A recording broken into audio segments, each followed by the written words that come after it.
जो हमने डिस्कस किया एनकोडिंग ऑफ वेक्टर डाटा का, तो जैसे हमने डाटा सोर्स लिए, डाटा सोर्स से हमने स्कैन किया या फिर हमने वो डाटा लिए जो ऑलरेडी डिजिटल फॉर्म में थे, उनमें भी कुछ एरर की संभावनाएं रहती हैं। जो सोर्सेज ऑफ एरर है वो जहाँ से हम डाटा कलेक्शन शुरू करते हैं वहीं से स्टार्ट हो जाती है, और फिर हमने एनकोडिंग ऑफ रास्टर की डाटा किया, उसमें भी कुछ एरर रही होगी। फिर हमने एनकोडिंग ऑफ वेक्टर डाटा किया, उसमें भी आपकी एरर आती है। तो वेक्टर डाटा में एरर है उसको आइडेंटिफाई करना, फिर उसको एडिटिंग करना, वेरीफाई करना, तो वो एक क्वालिटी चेकिंग कहलाती है। Verification and quality checking of vector data कहलाती है। तो जो आपका रा डिजिटाइज वेक्टर डाटा है उसमें कुछ ना कुछ एरर, गलतियां रहती हैं, या कुछ उसमें गलतियां हमसे डिजिटाइज करना छूट जाता है, और उसको जब तक हम लॉजिकल कनेक्शन एस्टेब्लिश नहीं करेंगे उनके बीच में, तो वो गलतियां रहेगी।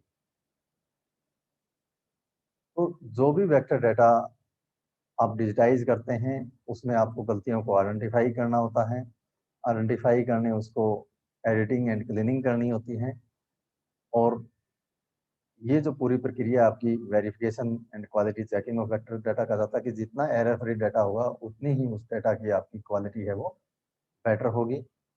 और ये सारी की सारी प्रोसेस यूज की जाती है टोपोलॉजिकली करेक्ट मेथड से, यानी टोपोलॉजी बिल्डिंग से। और आज के दिन जो सॉफ्टवेयर है उसमें आपका टोपोलॉजी बिल्डिंग साथ साथ चलता है। जैसे आपको क्वांटम जीआईएस में बताया गया था कि टोपोलॉजी जो ऑप्शन है उसको इनेबल करके आप रखेंगे तो साथ के साथ वो जो एरर है वो आपकी दूर होती जाएगी। तो आपका डिजिटाइजन के साथ साथ ही एरर आपकी कम होती जाती है। तो उस तरीके से हम जो डाटा की जो क्वालिटी है वो अच्छे ढंग से इम्प्रूव कर सकते हैं। एरर कहाँ हो सकती है? पोजिशनल एरर, एंटिटी एरर की कोई हमने पॉइंट लगाया, उस पॉइंट की लोकेशन जहाँ हम लगा रहे हैं वो कहीं साइड में है, लग दूसरी जगह गया, तो वो हम मूव करके उसको एग्जैक्ट लोकेशन पे कर सकते हैं। कोई लीनियर फीचर है वो डिजिटाइज हमारी थोड़ी सी लेफ्ट राइट हो गई, या कोई रोड है थोड़ा सा डिजिटाइज इधर उधर हो गया, इसके लिए हमें एक फिक्स रेजुलेशन के ऊपर हम डिजिटाइज करते हैं। उस वक्त हमें देखा जाता है कि कितना हम एक्चुअल रियलिटी के नज़दीक हैं। वो पोजिशनल एरर कहलाती है, चाहे वो पॉइंट लाइन पॉलीगॉन की हो। मिसिंग एंटिटीज, कोई हम मिस कर गए, कोई ऐसी आइटम्स हमारे से छूट गई, कोई पॉइंट डाटा जनरेट कर रहे हैं गांव में हम, आपकी स्कूल है, धर्मशालाएं हैं, या कोई और इंस्टीट्यूट की बिल्डिंग है, आइसोलेटेड बिल्डिंग है, उसको पॉइंट के थ्रू डिजिटाइज कर रहे हैं, कोई रह गई, वो मिसिंग एंटिटीज कहलाती हैं। इनकरेक्टली प्लेस्ड एंटिटीज, जो हमने इसमें पोजिशनल एरर में बात की थी कि उसकी जो लोकेशन, जो स्थान है वो थोड़ा सा डेविएट हो गया वहां से। डिसऑर्डर एंटिटीज, एट्रीब्यूट टेबल में तो डिसऑर्डर का नहीं, लेकिन आपकी डिसऑर्डर का मतलब ये है कि आपने ठीक ढंग से उसको ऑर्डर किया है क्या। जैसे नेशनल हाईवे, स्टेट हाईवे है, आपका डिस्ट्रिक्ट हाईवे है, अगर उसमें रोड की थिकनेस से हम, कलर तीनों का एक है, रोड की थिकनेस से हम आइडेंटिफाई करना चाहते हैं, तो नेशनल हाईवे का थिकनेस है वो ज़्यादा होगी, स्टेट की फिर उससे कम होगी, डिस्ट्रिक्ट की फिर उससे कम होगी। तो ये हमें ऑर्डर देखना है कि कहीं हम आपका जो डिस्ट्रिक्ट रोड है उसको कहीं ज़्यादा थिक कर दें और नेशनल को कम थिक कर दें। तो इस तरह से भी आपकी एरर आ सकती है। एट्रीब्यूट एरर में रॉन्ग डाटा इनपुट, जैसे जैसे आप डिजिटाइज करते हैं डाटा को, उसके साथ साथ आपकी एट्रीब्यूट टेबल भी जनरेट हो जाती हैं, और आप साथ के साथ भी उसमें एट्रीब्यूट डाटा इनपुट कर सकते हैं और बाद में भी इनपुट कर सकते हैं।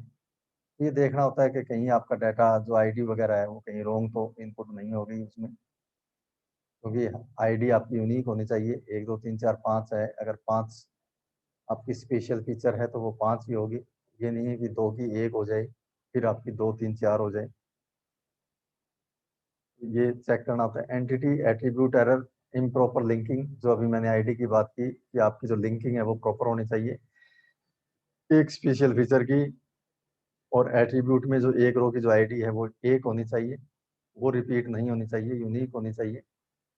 और एट्रीब्यूट एरर और जो आपकी लिंकिंग एरर है वो टोपोलॉजी बिल्डिंग के दौरान आपकी समस्याएं दूर नहीं होती, उसको अलग से आपको मैन्युअली दूर करना होता है, आपको आइडेंटिफाई करना पड़ता है। जैसे ही आपका जो भी स्पेशियल और नॉन स्पेशियल डाटा आप डिजिटाइज करना चाहते हैं, अगर वो कर लेते हैं, आपका पूर्ण हो गया है, तो जीआईएस सिस्टम को फिर एक बिल्ड टोपोलॉजी नाम से भी है, टोपोलॉजी बिल्डिंग भी बोलते हैं, वो एक टूल्स में है, उसको ऑपरेट करना होता है, ऑपरेशन बोलते हैं इसकी लैंग्वेज में, कि कोई आपकी फिर भी कोई गलती ना रह गई हो।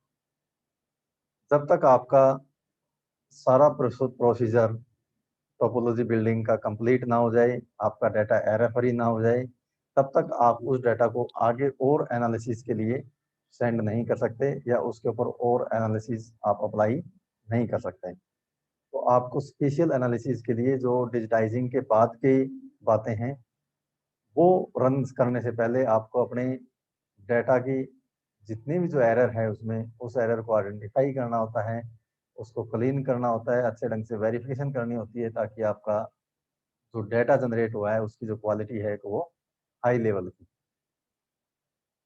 इसके बाद आता है आपका encoding attribute data. Attribute data, जैसे ही हम स्पेशल डाटा को डिजिटाइज करते हैं पॉइंट लाइन पॉलीगॉन में, तो एट्रीब्यूट टेबल आपकी डेवलप होती है, और उस टेबल में आपको डाटा एंट्री करनी होती है। तो एट्रीब्यूट में डाटा आप दो प्रकार से प्राप्त कर सकते हैं। एक तो डिजिटल डाटाबेस है, कि ऑलरेडी किसी ने कोई जीआईएस फॉर्मेट में डाटा डेवलप किए हैं।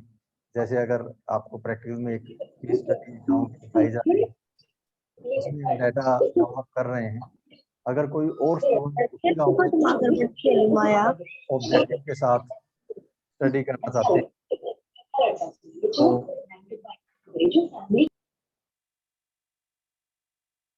ऑलरेडी कोई डाटा है, उसमें कोई और स्टूडेंट उस गांव में स्टडी करना चाहते हैं, तो वो दूसरे से जनरेट किया हुआ डाटा जो उसके लिए प्राइमरी था, वो उसका डाटा यूज कर सकते हैं, क्योंकि बार बार डाटा आपको डिजिटाइज करने की जरूरत नहीं पड़ेगी, आपका टाइम भी बचेगा। और दूसरे फॉर्मेट में भी जो डाटा अवेलेबल है, जैसे आपके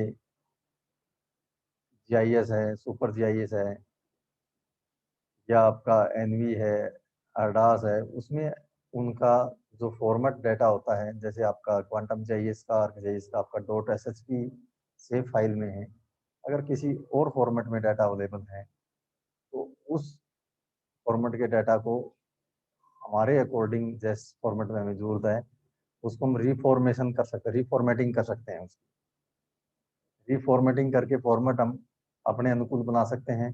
अगर उनके डाटा में कोई गलती लगती है आपको, कि ये डिजिटाइज इसमें हुआ है, थोड़ा सा इसमें एरर है, तो उसमें आप एडिटिंग कर सकते हैं, फिर उसको यूज कर सकते हैं जीआईएस के अंदर। या जैसे हमारे पास एमएस एक्सेल में डाटा अवेलेबल है, एट्रीब्यूट डाटा अवेलेबल है, और जब हम जीआईएस में उसको यूज करते हैं, तो .csv फाइल में आपको कन्वर्ट करने पड़ते हैं वो डाटा, सीधा हम एट्रीब्यूट टेबल में इंसर्ट कर सकते हैं, तो वो भी आपकी एट्रीब्यूट डाटा का रिफॉर्मेटिंग कहलाती है, वो कर सकते हैं। या फिर डाटा आपको, जैसे सेंसस का डाटा है, आज के दिन आपको पीडीएफ में अवेलेबल है, या आपका पब्लिकेशन में, बुक्स में है, सर्वे का डाटा है, कोई रिपोर्ट पब्लिश है, इस तरह से प्रिंटेड फॉर्म में आपके पास डाटा अवेलेबल है। वो डाटा आप डिजिटली भी, कुछ सॉफ्टवेयर आए हैं कि उसको सीधा स्कैन होता है, उसी तरह से एक स्कैन की प्रोसेस और है जो आपके प्रिंटेड मैटर को स्कैन कर देता है, लेकिन उसमें एरर रहने की ज़्यादा संभावना रहती है, स्पेलिंग एरर बहुत ज़्यादा आती है उसमें, सेंटेंस की एरर आती है, तो उसमें फिर आपको इम्प्रूव करनी पड़ती है चीज़ें। अगर ये प्रोसेस आपके पास अवेलेबल नहीं है, तो आप कीबोर्ड एंट्री से आप उन डाटा को डिजिटल फाइल में एंटर कर सकते हैं। जैसे हम एट्रीब्यूट में आपको प्रैक्टिकल क्लास में दिखाते हैं, ज़्यादा कीबोर्ड एंट्री से वो डाटा इनपुट उसमें करते हैं, तो वो जो प्रक्रिया है वो आपकी की कोडिंग कहलाती है। कि आपकी जो एट्रीब्यूट टेबल है, उस टेबल में जो भी आपने फील्ड बनाया अपना, उस एट्रीब्यूट उसका नोमेनक्लेचर दिया, या पॉपुलेशन डेंसिटी दिखाओगे इस कॉलम में, और पॉपुलेशन डेंसिटी आप जितनी भी आपकी एंटिटी है उसकी वो डालते जाओगे उसमें डिस्ट्रिक्ट वाइज, तो वो आपकी क्या होगी, वो आपकी की बोर्ड एंट्री कहलाएगी कि आपका जो कीबोर्ड है उसके थ्रू उसमें एंटर कर रहे हैं डाटा, तो वो प्रोसेस आपकी की कोडिंग कहलाती है। तो it starts from designing an attribute database table, creating suitable form to enter data and finally entering the data using keyboard. इस तरह से हम ये पूरी प्रक्रिया एट्रीब्यूट डाटा मैनेजमेंट में करते हैं कीबोर्ड के थ्रू। टेबल को हम क्रिएट करते हैं कि कितने हमें कॉलम चाहिए, उस कॉलम का हम एट्रीब्यूट नेम क्या देंगे, फिर उसमें जब ऐड फील्ड करते हैं तो उसमें कौन सा डाटा उसमें इंसर्ट करेंगे, कि आप इंटीजर करेंगे, टेक्स्ट में करेंगे, डेट फॉर्म में करेंगे, करेंसी फॉर्म में करेंगे या किसी और फॉर्म में करेंगे। तो ये सारी चीज़ें आपको पहले ही डिज़ाइन कर ली होती हैं और आपको डिज़ाइन करने के बाद में ही आप कीबोर्ड एंट्री से उसमें डाटा इंसर्ट करते हैं। तो जब आप एनकोडिंग करते हैं एट्रीब्यूट डाटा की, और उस डेटाबेस को डिज़ाइन करते वक्त कुछ बातों को ध्यान रखना होता है कि क्या आप करने जा रहे हैं। अगर आपका ऑब्जेक्टिव ही क्लियर नहीं होगा तो आप ठीक ढंग से डेटाबेस को डिज़ाइन नहीं कर पाएंगे। जैसे सबसे पहले आपका determine the purpose of the database, कि आपका उद्देश्य क्या है। जिस तरह का आप डेटाबेस डेवलप करना चाहते हैं, अगर उसका आपका पर्पस ही नहीं पता तो आप अच्छे ढंग से डिजाइन नहीं कर पाओगे। तो आपका पर्पस क्लियर होना चाहिए, आपका जो रिसर्च जो आप कर रहे हैं, आपका जो ऑब्जेक्टिव है बिल्कुल क्लियर होना चाहिए, साफ होना चाहिए कि मैं क्या स्टडी करने जा रहा हूँ। फिर उस टेबल में कितने कॉलम आपको रखने हैं, कौन सी एट्रीब्यूट आपको रखनी है, वो आपके ऑब्जेक्टिव के अनुसार ही रखी जाएगी। कि आपके ऑब्जेक्टिव को आप कैसे पूर्ण कर सकते हैं, कैसे फुलफिल कर सकते हैं, उतने ही आप टेबल जनरेट करोगे। टेबल की संख्या भी हो सकती है और उस टेबल में जो आपके एट्रीब्यूट कॉलम है जिसको फील्ड कहते हैं, वो भी उसी पे डिपेंड करते हैं। वो डालने के बाद में आप डाटा टाइप डिसाइड करोगे कि आप इंटीजर में लेंगे, रियल में, करेक्टर में, डेट में, जो अभी हमने डिस्कस की थी। और फील्ड साइज की कितने आपका साइज रखना है, कि जैसे हम एट्रीब्यूट में हेडिंग में उसका टाइटल देते हैं पॉपुलेशन डेंसिटी, तो आपको कितने वर्ड इसमें चाहिए, उतने वर्ड का वो आप फील्ड साइज उसका डिसाइड करोगे, तभी वो उतने वर्ड आएंगे। अगर साइज आपने 10 कर दिया तो पॉपुलेशन डेंसिटी आपका पूरा कंप्लीट नाम नहीं आएगा, आपको शॉर्ट में दिखाना पड़ेगा। जितने भी फील्ड आपने डेवलप किए हैं उसकी यूनिक वैल्यू आपको निर्धारित करनी होती है, उसका एट्रीब्यूट का।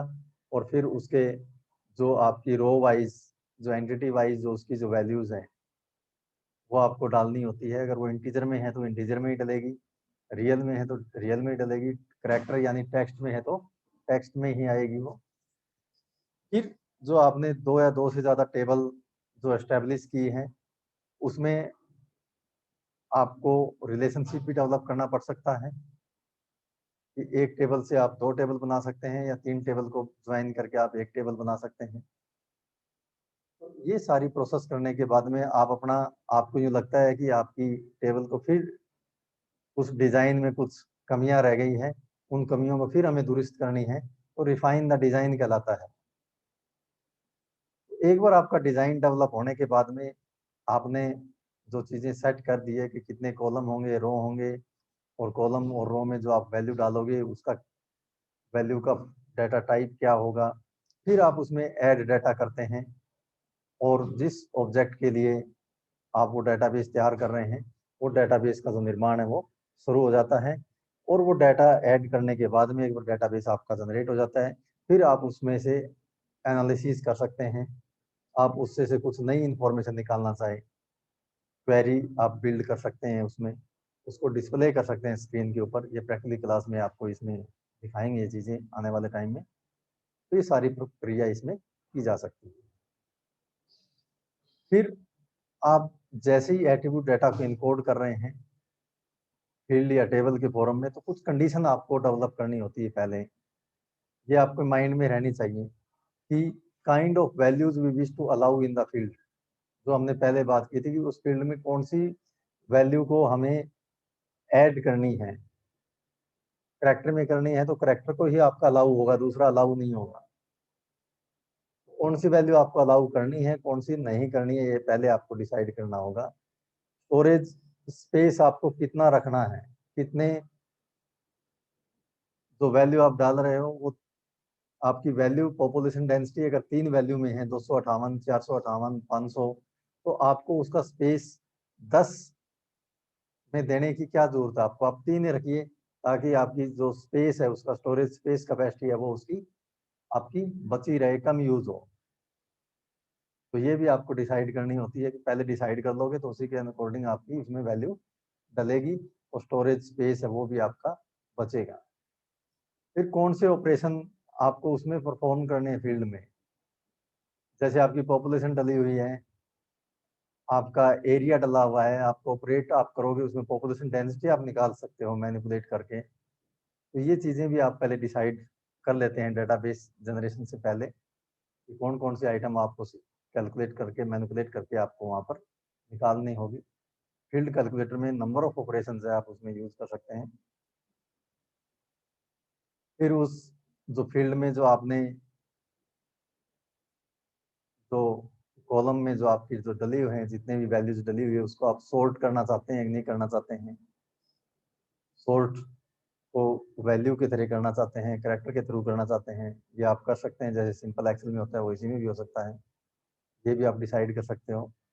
और फील्ड का स्मॉलेस्ट पॉसिबल साइज क्या हो सकता है ये भी आप डिसाइड कर सकते हो ताकि आपकी स्टोरेज स्पेस बचेगा और आपका जो एनालिसिस का जो पार्ट है या आपका जो डाटा डिस्प्ले होगा उसमें डाटा की जो क्वेरी होगी वो तेज गति से होगी जितना आप कम से कम स्पेस यूज करेंगे।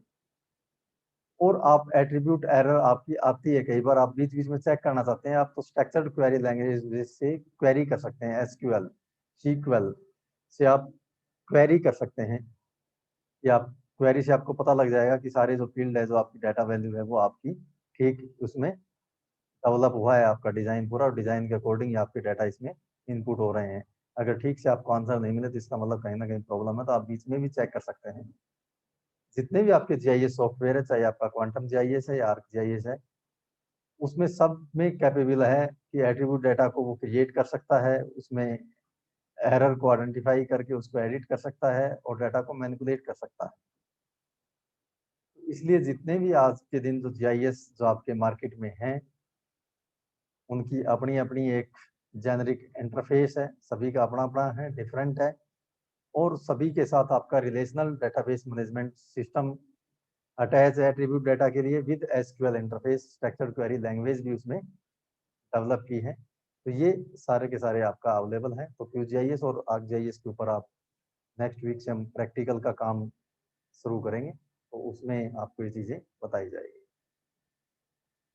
तो एसक्यूएल की बात आई तो स्ट्रक्चर्ड क्वेरी लैंग्वेज को थोड़ा सा हम डिफाइन यहाँ कर रहे हैं क्योंकि डाटा मॉडल के टाइम ये थोड़ा सा पार्ट रह गया था, यहाँ भी डिसाइड कर इसको डिस्कस कर रहे हैं और कभी टाइम मिला तो बाद में और डिटेल से डिस्कस इसको करेंगे।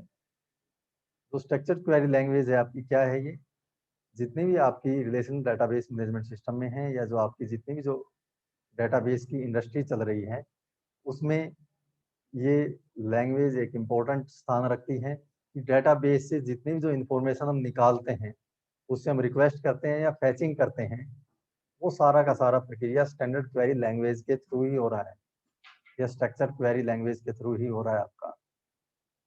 American national standard institute ANSI short में कहा जाता है, 1986 में इस लैंग्वेज को उन्होंने अडॉप्ट किया था और उसके बाद में इसमें लगातार इम्प्रूव होता जा रहा है।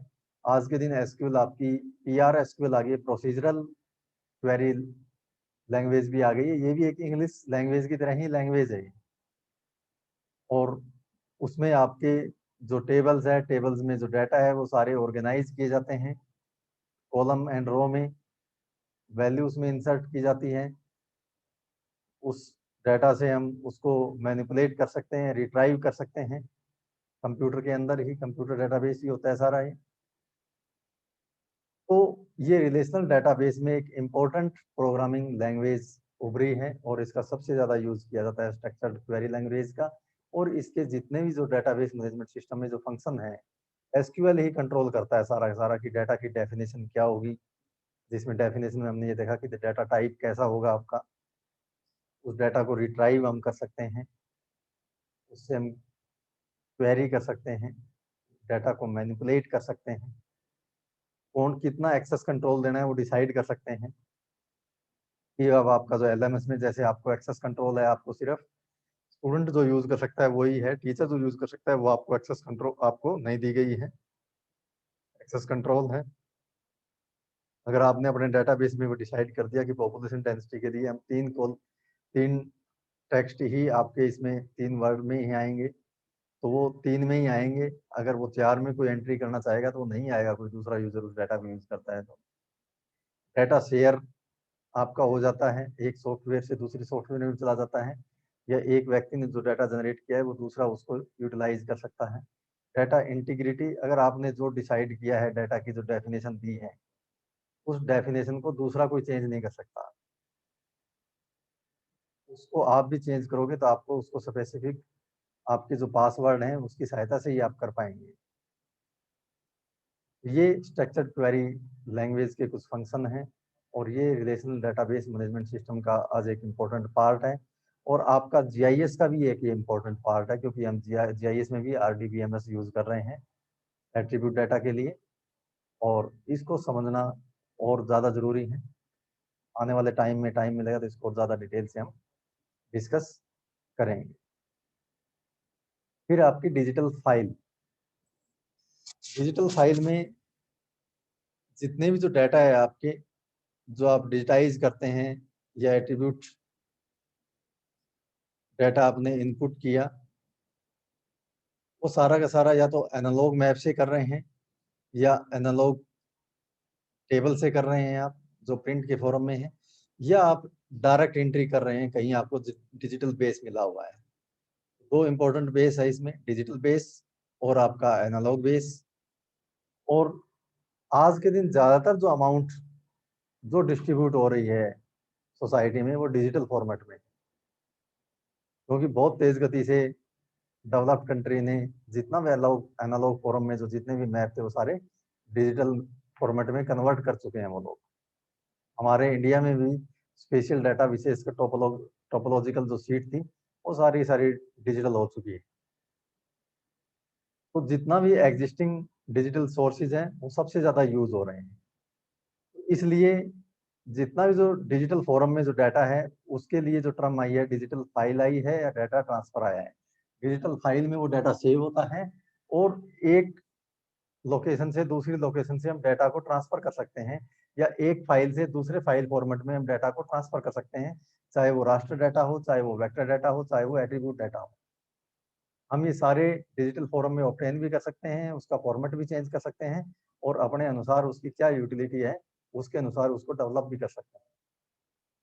तो जितने भी जो आज के दिन जो मार्केट में जो सॉफ्टवेयर आपके डेवलप हो रहे हैं वो सारे सॉफ्टवेयर में ये कैपेसिटी है कि उस डाटा फॉर्मेट को कुछ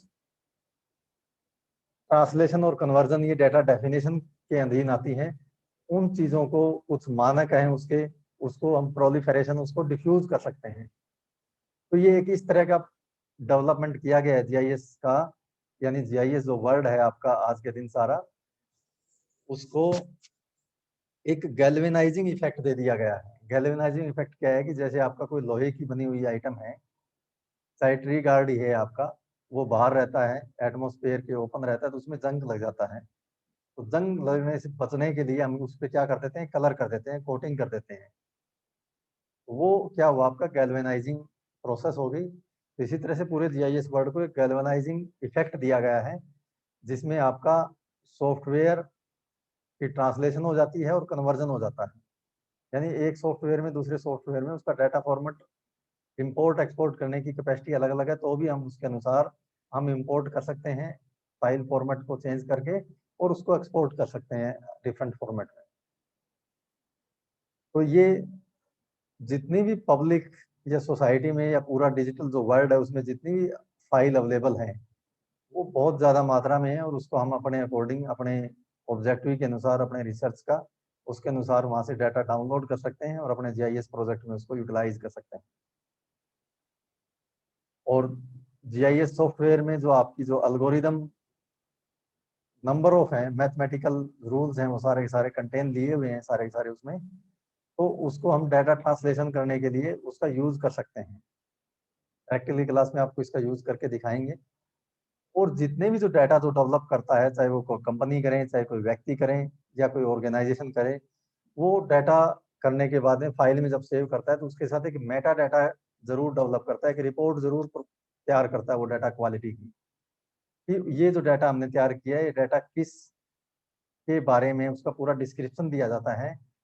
कौन सा उसमें, जैसे हम इंफॉर्मेशन में देखते हैं कि कौन सा उसमें डेटम लगा है, कौन सा प्रोजेक्शन लगा है, कितना एक्सटेंट है उसका, जितनी भी उसके इंफॉर्मेशन हम उसमें लिख सकते हैं, वो सारा का सारा मेटा डाटा कहलाता है।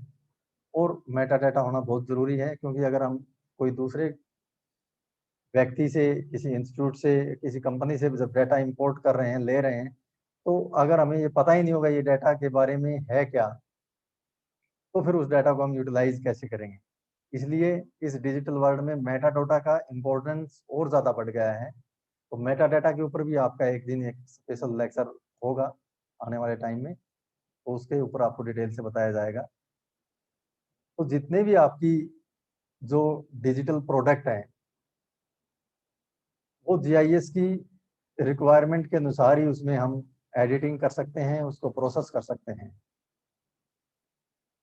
और उसके कुछ मानक बनाए गए हैं, मानकों को ध्यान में रखते हुए हम प्रोसेस कर सकते हैं। तो ये डाटा फाइल और ट्रांसफर के अधीन थी चीज़ें। और फिर ये जितने भी आपने स्पेशल डाटा जो डेवलप किए और एट्रीब्यूट डाटा उसके साथ बनती है, उन दोनों में एक लिंक डेवलप होता है, और वो लिंक एक आपकी आईडी के थ्रू डेवलप हो रहा है। प्रैक्टिकल क्लास में आपको ये दिखाया भी गया है, और भी आगे आपको इसको दिखाएंगे। तो स्पेशल और एट्रीब्यूट डाटा को आप एक आईडी के थ्रू आप इसका लिंक डेवलप कर सकते हैं।